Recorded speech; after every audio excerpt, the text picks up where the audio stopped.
morning, everybody. My name is I'm Lieutenant Murphy from the Fire Department. My new role is to educate the schools, the seniors, the public on fire safety and what we do at the Fire Department.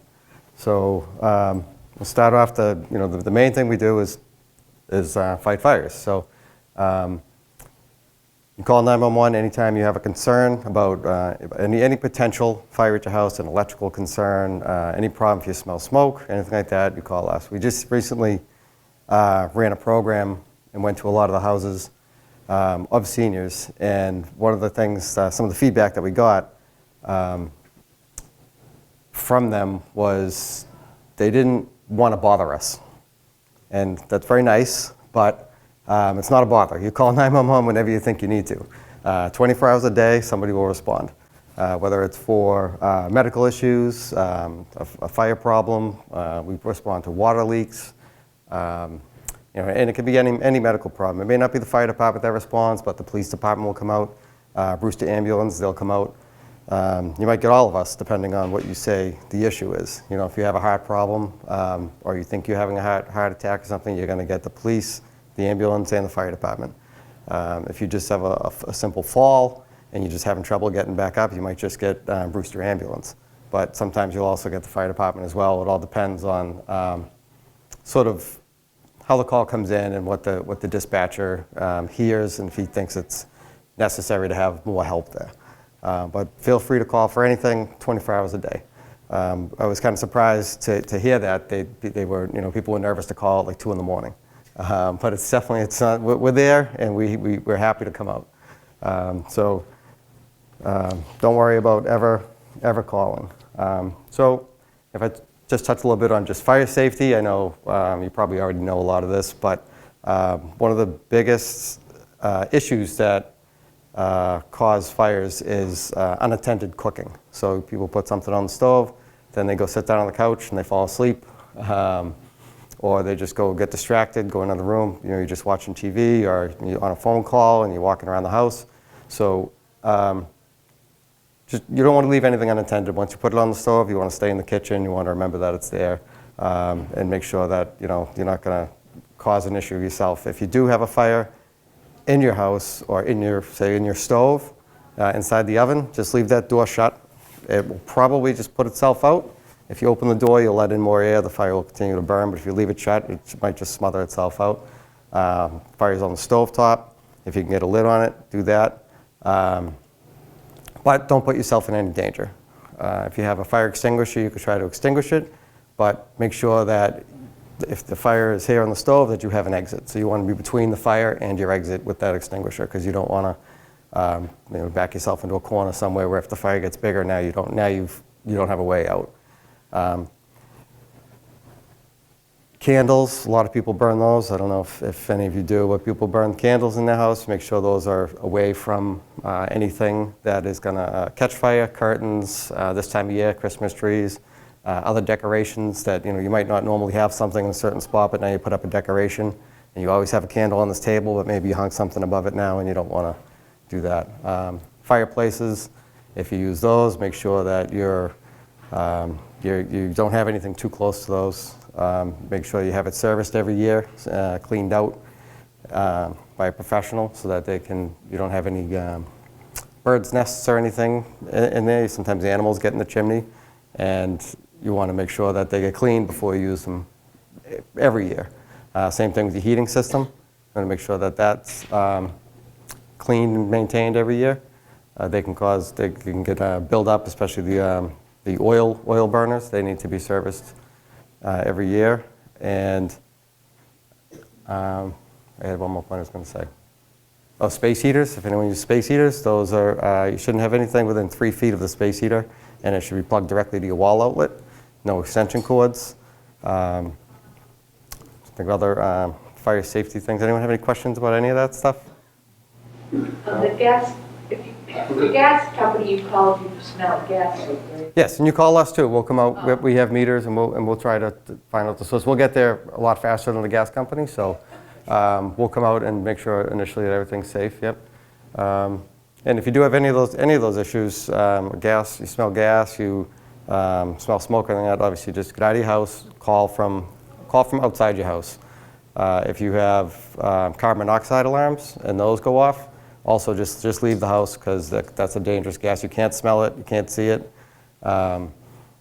So you don't want to be inside. If your carbon monoxide alarm goes off, and you should make sure you have carbon monoxide and smoke alarms that work in your house. You can call us in Fire Prevention Office and we can come and check, make sure everything's working.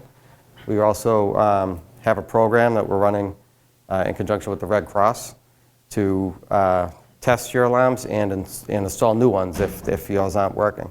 So you can call, I'll give you the phone number at the end, but it's 617-376-1016. You can call us and talk to me, and I'll set you up to have somebody come out and check your alarms and install smoke and carbon monoxide alarms in your house if you need them. You have a question? Yes, I have smoke detectors that are in the ceilings. Mm-hmm. I'm not allowed to go on a step stool or anything anymore. Yep. One time I heard beep beep and I knew I needed a new battery. And it was during the day, so I called one of my neighbors. They take good care of me. But in the middle of the night, I don't want to have to call you guys just to change batteries. Well, if you're concerned that it's not working, then you can call and we'll come out and make sure everything's okay. And yeah, we'll be happy to put a battery in. I mean, you can call during the day too. We'll come out and do that. We have some now. They sell that they have a 10-year battery life. So if you get those are you won't have to worry about it for 10 years, right? So those are really the best kind to have right now. And it's not, all you have to do is test it once in a while and make sure that it's working.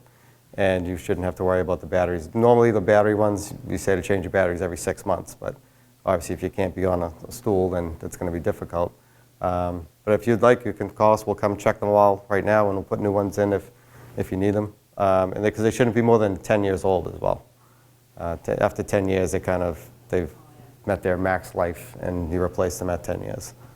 So yeah, feel free to call us, and we'll come out and check them out. Okay. What else do we have? So I don't know. Hopefully not anymore. But if nobody's smoking in there, so smoking is a big. Obviously, it's for your health, but also in your house. The cigarettes are dangerous if you don't put them out properly. Home oxygen use. I don't know if anyone here I don't see any, but at some point a lot of people end up on oxygen all the time, and they have the bottles to carry around the house with them, and they wear the oxygen all day long. That's very dangerous to smoke while you're on oxygen, because the oxygen, it'll feed the fire. If you did get a fire in your house and you were, say, smoking, or you had the candle lit and something started burning, the oxygen doesn't just, you don't breathe all of the oxygen that comes out of that tube. Some of it gets around your house and it saturates everything in oxygen, and it can cause a really bad fire. We've seen it happen a couple of times in Quincy, and the fires they ignite very fast and they burn very quickly. So if you do use home oxygen, you definitely don't want to be smoking or lighting candles and having open flames like that in your house. I mean, you can use the stove. That's a normal thing to do, but you definitely don't want to have cigarette right up against your mouth when you have oxygen coming out right underneath your nose as well. It's very dangerous. I have some, which I don't have it with me, but I have to, because I need to get some more, but I'll bring some down here, that a whole pamphlet on home oxygen safety. There's also the state DFS website, if you're on the computer, Massachusetts Department of Fire Services. They have a lot of good information there you can look up on how to safely use oxygen in your home. So I recommend that if you do have home oxygen that you check that site. So I talked about the smoke alarm program. Let's see if I had anything else. So the medical issues, I'll get back to that. When you call, like I said, you'll get the police, fire department, and an ambulance, depending on what the issue is. But feel free and feel comfortable to call for pretty much any issue. So you may not get everybody there, but you'll at least get Brewster Ambulance, and they can come and assess you. And you can call from, you know, whether you you have a heart attack, a fall, if you have a diabetic problem, if you're, sometimes if you're with a friend and, you know, maybe they're not speaking like they always do, and, you know, there could be signs of like a stroke or even a diabetic problem, just feel free to call if anything that you're just unsure about, you know, whether it's for you or someone else, you know. A lot of people really, they don't want to call, they get embarrassed, and, you know, we show up and they're like, oh, I'm so embarrassed that I called, but there's no need to be embarrassed. That's what we do, you know. We come for any reason, and there's definitely no need to be embarrassed about the fire department or the ambulance or the police coming out to help you. You know, we don't mind. It's why we're here, you know, for really any reason, you know. I just want to make sure that I really stress that, and that everyone understands that you can call for any reason, because, like I said, I was surprised people were, like, even you said you didn't want to call just for your battery issue, but you can call and we'll check it out, make sure that it is just a battery issue. And we'll make recommendations if we can. We'll help change it or replace it if necessary, and there's no need to worry about calling, you know. That's why we're here. I don't have a whole lot else. If anyone has questions, I'm here to answer your questions, really. I don't know if anyone has anything. In my cellar, I had it electrically put in the fire alarm, but I don't, it's a question, I can't really go high to fix it. So I wanted to take out the electrical element, just put it lower. Is that all right? On the smoke alarm? It's near the ceiling, yeah, it's near the heater. They have to be on the ceiling. Oh, they do? Yeah. You can, it's a smoke or the carbon monoxide alarm. Smoke. The smoke alarm you want on the ceiling, because the smoke, that's where it's going to go, you know, initially. So you're gonna, that's the best place to keep the smoke alarm. What is it not working, or are you just? Well, I told my brother to take out, I don't know if he knows how to take out the electrical panel. He had to disconnect it. Should probably have someone come and check that out. You know, and if it's not working and it's an electrical one, like a hardwired, you want to probably call a licensed electrician too, Oh, yeah. and have them take a look. Not take it out. You want it there. But can't you have a regular alarm there, not electrical? Yes, it kind of gets complicated with the code depending on the age of your house and a lot of factors, but If the house is really old, it doesn't require it, no. But if it's there, it's great because it always has a constant power source, you know. You don't have to worry about the batteries. But if you want, call us. We can come and take a look and see what you need in your house and give you some recommendations. Yep. Any other questions from anybody? Now, where do you buy those fire extinguishers? Extinguishers, you can get those any hardware store, Home Depot, Curry Hardware. You recommend a small one? Yeah, the small ones are good for your house, and to get one that's they're called, it's like a general purpose one. It'll say ABC on it, Okay. and those will work for like common materials, fires like paper and wood, as well as flammable liquids and electrical fires. Other questions? I mean, I'll answer any question as best I can if anyone. What about holiday lights?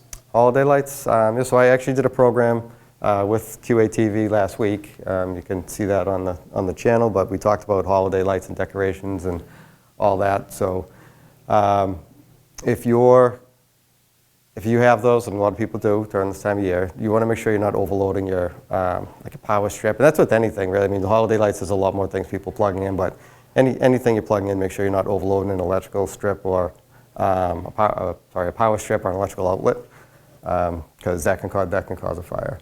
And you just need to be careful about how many things you plug into one particular spot. You know, we do see that. We see that often enough. You know, electrical fires caused by electrical problems. And the other thing we talked about on that program was if you have a live Christmas tree, make sure that you keep that watered, because we don't necessarily see a lot of them burn, but if they do, they burn very, very quickly, and you won't even be able to use a fire extinguisher probably to help. You just need to get out of the house if that happens, because they burn very, very, very rapidly. I know at Christmas time, if I go out of the house, I always shut my tree off. I'm assuming that it's safe to keep your window lights on if you're not home. I mean, the tree, I mean, you have a live tree, like a real, no? So your lights and your tree and anything, any of the like fake stuff should have a rating. It'll say like it's UL listed. That's an agency that does a lot of testing on products. And you want to make sure that it does have that it is rated to be used, you know, especially if you have things indoors and outdoors. Any electrical cords outdoors need to be rated for outdoors, so do the lights.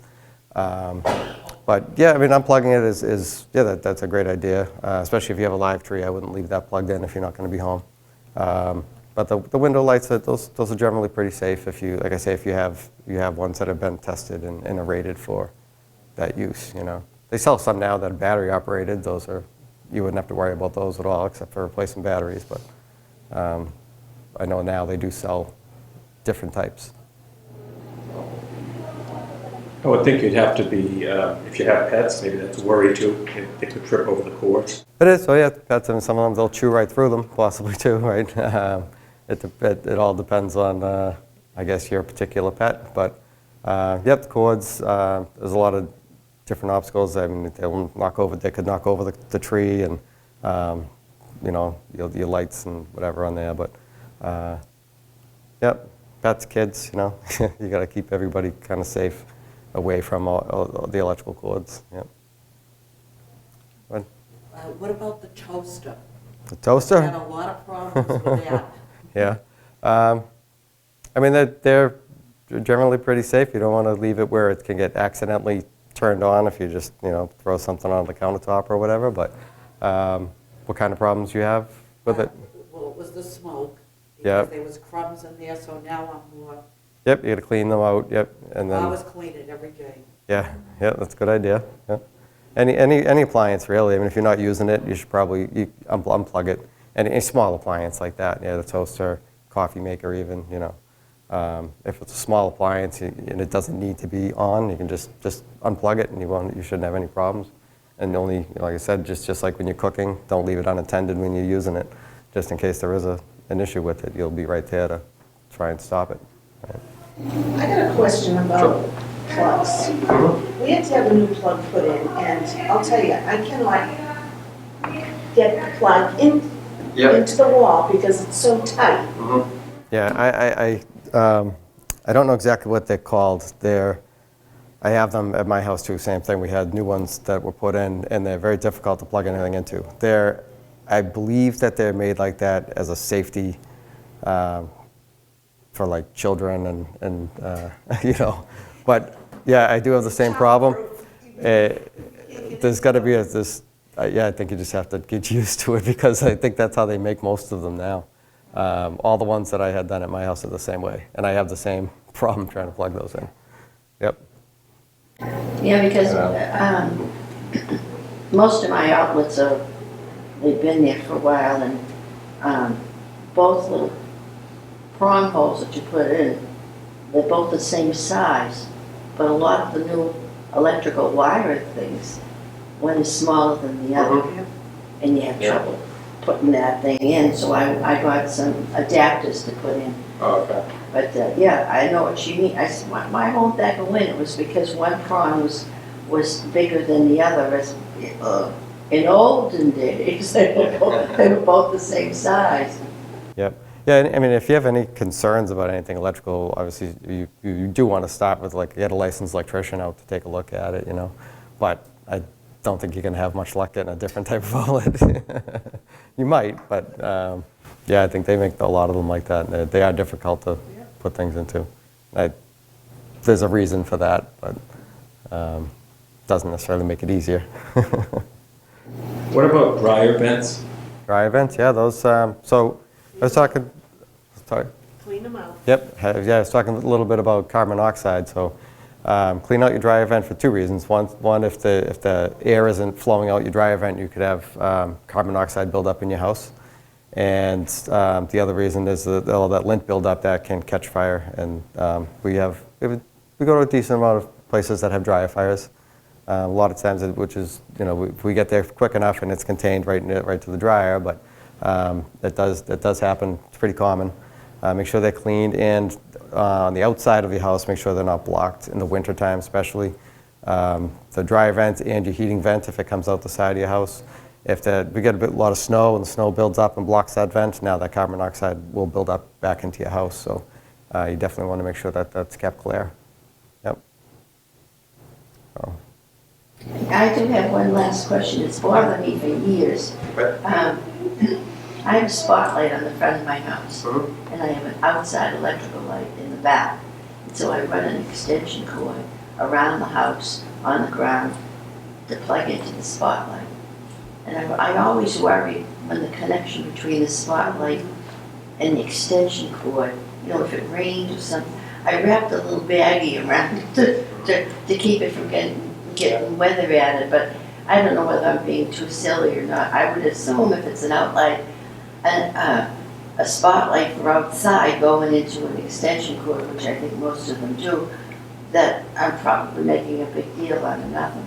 well, you want to make sure that if the spotlight is made for outdoors, then you know that, but you want to make sure that the extension cord's also rated for outdoor use. If water did get in there, it should trip the breaker on the electrical panel and shut down the power to it. So, you know, there are safety factors built into the electrical system. It's a big long orange one my husband used for years, so I'm sure it's an outside one. Okay, yeah, that should be fine. You know, like I said, if water gets in there, then it should trip your breaker and shut the power off. So I'll just leave the little baggie on. If it's working, yeah, if it's safe, yeah, as long as you feel comfortable with it. But yeah, I mean, any problems, you have a breaker panel in your house, and it'll trip that breaker, it shuts the power off. It's just a safety factor for So I it. wouldn't Yeah. start a fire. Shouldn't, as long as everything's working properly, it shouldn't. Yeah. Good, thank you. So the same thing could be said about a braid cord. Yep. Yeah. I mean, inspect if you have cords around your house, and even all your lights, when you bring those out, make sure the wiring in those hasn't been frayed for whatever reason when it was stored. Maybe it was getting bounced around inside the closet or the attic or whatever. And if you have frayed cords, your electrical cords, make sure that all the insulation around the wiring is in good condition if you're going to use those. Yep. Yep.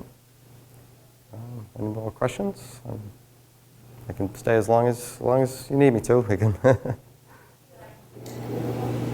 Well, do you need a fire alarm on your attic in your attic? It's a good idea to have one if your attic is accessible. It's only required if your attic is like living space. But it's a good idea to have one up there, just in case something fire started up there for some reason. But if you can't access your attic, obviously it'd be difficult to do. But and I recommend that you have one on every floor. Yeah. They're required really on every floor, smoke alarms and carbon monoxide alarms. But like I said before, if you want us to come by and check out all of your alarms, we'll do that. So you can just call us. Right? What happens if you're cooking and you're cooking with oil and you have an oil fire? So if you can safely do it, you want to just put a lid on the pan. Sometimes I've seen recommended too that if you just have a large, like they call them a baking sheet, cookie sheet or something like that, right? You could put that right on top if you don't have a lid for, say, every single pan. But if you have one of those cookie sheets on the countertop where you're cooking with oil, then if something does happen, you just can pop that right on there, and that'll smother the fire. But again, only do it if you can safely do it. If you can't safely do it, then just call us. We'll come, and you might have a little bit of damage, but it's better than getting injured or whatever, right? Everything in the house can be replaced, but your health and your safety is most important. They always say oil and water don't mix, so whatever you do, don't put water. Yeah, don't throw away. Don't bring it to the sink and try to run it under the faucet. Don't dump a glass of water in there because it'll just make it worse. Yep. So what if you're staying in a house that isn't your house, and I suppose even if it is your house, just as far as having an escape plan to get out of the house safely? Yeah, I mean, really, anywhere you go, if it's not your own house. I mean, your own house, most people are comfortable, knowing the ways they're going to get out of there. But it's something you should, in your own house too, make sure that you really do know from every room which way can you get out of that room. But Especially if you stay somewhere strange, if you go to a friend's house or you're staying over on vacation and you rent a place, make sure that you do know at least 2 ways that you can get out of all of the rooms. I know, a habit that I do that when I go anywhere. Even if I go to a hotel room, I always look on the back of the door. It has the plan. It tells you where the exits are. I check that. One of the first things I do when I get to the hotel room, I do look at that. It's kind of a habit, but it's a good habit to be into because when there's an emergency, people, they panic. You're not always thinking straight, but if it's sort of already in your mind what you're going to do, then you'll end up doing it and you'll be safer for it. Yep. Count your steps. Yeah, you can do it. Whatever's going to help you do it. Yep. There's a lot. That's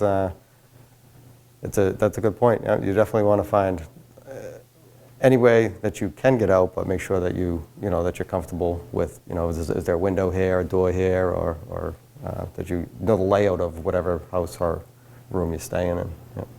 And I guess how important, on the same vein, how important is it to have kind of a plan as to where you would meet someone that might have been in the house with you outside? Yep. So that you definitely want to be able to account for everybody. So if you live with somebody else, then have a spot. Whether it's like the tree out front or the neighbor's house next door, just a spot where everybody's going to meet up. That way, when we pull up on scene and we can ask you, was anybody else in there? Where are they? And if they're not with you, then we're going to assume that they're in the house. And if you know that's the meeting spot and that's where everybody should be, then if there's not somebody there, then we will have to assume that they're still inside. And also account for your pets. The pets as well, yep. And pets, everybody wants to get their pet out, but I don't recommend running back inside to get your pet. They'll do their best to get out of the house as well. I know they can't operate doors, but they don't like smoke or heat, fire either, so they're going to try to get out. But a lot of times people do run back inside to try and get their pets, and then they get injured themselves. So the most important thing is to get yourself out, and then we'll also look for your pets as well as anyone else that might be in the house. So. I guess, can you talk about how smoke rises so down below it's actually safer than being... Yep. So smoke and heat, both. So just it's the temperature. So if you can, there's videos that you can find online and stuff. But if you watch a video of how like a fire starts and then where that smoke goes, it very quickly will build up here, and then it'll just fill whatever compartment it's in, and will just start coming down low. So if you obviously, the lower you are, the better. If you need to crawl out, then crawl out. But the smoke is almost more dangerous than the fire to people, because once you breathe that in, it's gonna displace the oxygen in your body, and you're not gonna be able to breathe. You're gonna get confused, and even a little bit of smoke can do that to people, make them disoriented. So if you do have a fire and if it's really smoky, you definitely want to be as low as you can to the ground to get out of that out of the smoke. There's a lot of toxic chemicals in smoke, and they all do different things to your lungs, the oxygen in your system, and so the less smoke that you breathe, the better.